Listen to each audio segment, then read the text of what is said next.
दरम्यान एकीकडे पुणे रेल्वे स्थानकाला बाजीराव पेशवे यांचं नाव देण्यात यावं अशी मागणी खरं तर राज्यसभा खासदार मेधा कुलकर्णी यांनी केली आहे, तर दुसरीकडे डॉक्टर बाबासाहेब आंबेडकरांचं नाव मराठवाडा विद्यापीठाला मिळवून देण्यासाठी लढा उभारणाऱ्या विवेक चव्हाण यांनी महात्मा फुले यांचं नाव देण्यात यावं अशी मागणी केलेली आहे। याच दरम्यान विवेक चव्हाण यांच्याशी बातचीत केली आमचे प्रतिनिधी चंद्रशेखर भांगे यांनी।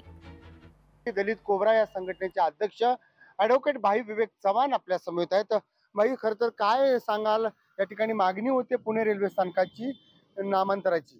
आदरणीय खासदार मेधाताई कुलकर्णी यांनी पुणे रेल्वे स्टेशनला श्रीमंत थोरले बाजीराव पेशवे यांचं नाव देण्याची मागणी केली आहे। 2008 मध्ये भारतीय दलित कोबऱ्यांनी पुणे रेल्वे स्टेशनला महात्मा ज्योतिबा फुले यांचं नाव देण्याची सर्वप्रथम आम्ही मागणी केलेली आहे, परंतु आमच्या काही बांधवांनी रेल्वे स्टेशनला मा जिजाऊंचं नाव द्यावं अशी मागणी केली। त्यामुळं आम्ही तो पुणे रेल्वे स्टेशनला महात्मा ज्योतिबा फुले यांचं नाव देण्याचा लढा हा काही काळासाठी स्थगित केला होता।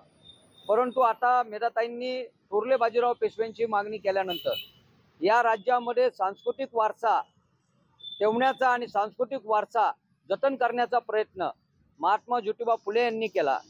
तर मेधाताईंनी महात्मा ज्योतिबा फुले आणि मा जिजाऊ यांच्याविषयी कृतज्ञता व्यक्त करून त्यांनी पुणे रेल्वे स्टेशनला महात्मा ज्योतिबा फुले किंवा मा जिजाऊंच्या नाव देण्याच्या मागणीला पाठिंबा द्यावा आणि मेधाताईंनी आमच्याबरोबर यावं आणि पुणे रेल्वे स्टेशनच्या नामांतराचा लढा यशस्वी करावा अशी मेधाताईंना एक भाऊ म्हणून आणि या पुणे शहरातील गरीब पुण्याचा नेता म्हणून मी त्यांना विनंती करतो। आपण पाहिलं की खरं तर भाई विवेक चव्हाण यांनी मेधा कुलकर्णी यांना महात्मा फुले आणि मा जिजाऊ या दोन्ही नावापैकी एका नावासाठी जो आहे तो पाठिंबा द्यावा अशी मागणी जी आहे ती कोबरा राजे विवेक चव्हाण यांनी केलेली आहे। लोकशाही मी चंद्रशेखर भांगे, पुणे।